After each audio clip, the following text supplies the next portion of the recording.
Thrissur മേയറാക്കാൻ DCC president പണം ആവശ്യപ്പെട്ടെന്ന ആരോപണവുമായി മുതിർന്ന കൌൺസിലർ ലാലി ജെയിംസ് പാർട്ടിക്ക് വേണ്ടിയാണ് പണം ചോദിച്ചത്. മേയറാകാൻ നിജി ജസ്റ്റിൻ പെട്ടിയുമായി പല സ്ഥലങ്ങളിൽ കയറി ഇറങ്ങിയെന്നും KC വേണുഗോപാലിന്റെ നേതൃത്വത്തിൽ ചില ആളുകൾ ചേർന്നാണ് മേയർ സ്ഥാനം അട്ടിമറിച്ചതെന്നും ലാലി ആരോപിച്ചു. ലാലി ജെയിംസിന്റെ ആരോപണത്തിൽ DCC പ്രസിഡന്റിനെതിരെ വിജിലൻസിൽ പരാതി നൽകി. DCC പ്രസിഡന്റാണ് എന്നെ വിളിപ്പിക്കുന്നത്. അദ്ദേഹം എന്നോട് ചോദിച്ചു, ചേച്ചി ഈ സിസ്റ്റം മുന്നോട്ട് പോകണമെങ്കിൽ പണം ആവശ്യമുണ്ടെന്ന് അറിഞ്ഞുകൂടെയും ചോദിച്ചു. എനിക്ക് വേണ്ടിയല്ല ഞാൻ ചോദിക്കുന്നത്, പാർട്ടിക്ക് വേണ്ടിയാണെന്ന് പറഞ്ഞു. ഞാൻ പറഞ്ഞു, പ്രസിഡന്റ്, എൻ്റെ കയ്യിൽ 10 രൂപ ഇതിനു വേണ്ടി തരാൻ എൻ്റെ കയ്യിലില്ല. പൈസ എന്ന് പറയുന്ന ആ ഒരു മാനദണ്ഡം എന്നെ താഴേക്ക് കിട്ടുമോ എന്നുള്ള ഒരു സംശയം എനിക്കുണ്ട്. കോൺഗ്രസ് കോർപ്പറേഷൻ ഭരണത്തിലേറുന്ന ആദ്യ ദിവസം തന്നെ ശോഭ കെടുത്തുന്നതായി ലാലി ജെയിംസിന്റെ ആരോപണം. KC വേണുഗോപാൽ ഗ്രൂപ്പും ചിലരും ചേർന്ന് ജനഹിതം അട്ടിമറിച്ചു.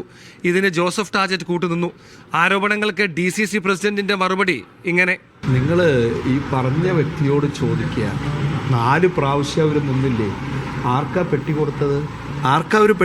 4 പ്രാവശ്യം നിന്നില്ലേ?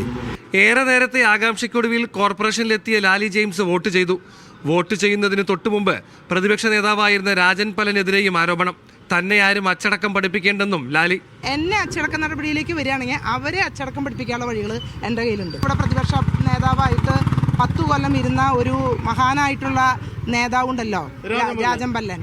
ഞാൻ എല്ലാ കാര്യങ്ങളും പുറത്തു പറയാം, കുറച്ച് ഘട്ടം കൂടിയും കഴിയട്ടെ. അവസരം കാത്തുനിന്ന CPM വിമർശനവുമായി രംഗത്തെത്തി.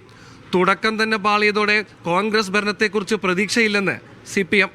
UDFന് അന്തസ്സായി ഭരണം നടത്തിക്കൊണ്ടുപോകാൻ പറ്റില്ല എന്നുള്ളതിൻ്റെ പ്രകടമായ ഉദാഹരണമാണ് ഇപ്പോൾ കണ്ടത്. നിയമസഭാ തെരഞ്ഞെടുപ്പ് തൊട്ടടുത്ത് നിൽക്കെ തൃശൂരിൽ കിട്ടിയ അവസരം കളഞ്ഞുകുളിക്കുകയാണ് കോൺഗ്രസ്. ലാലിയുടെ ആരോപണങ്ങൾ ശക്തിപ്പെടുന്നതോടെ വരും ദിവസങ്ങളിൽ കോൺഗ്രസ് പ്രതിരോധത്തിലാകുമെന്ന് ഉറപ്പാണ്. തൃശൂരിൽ നിന്നും നടരാജ് പരശുറാം, മീഡിയ 1.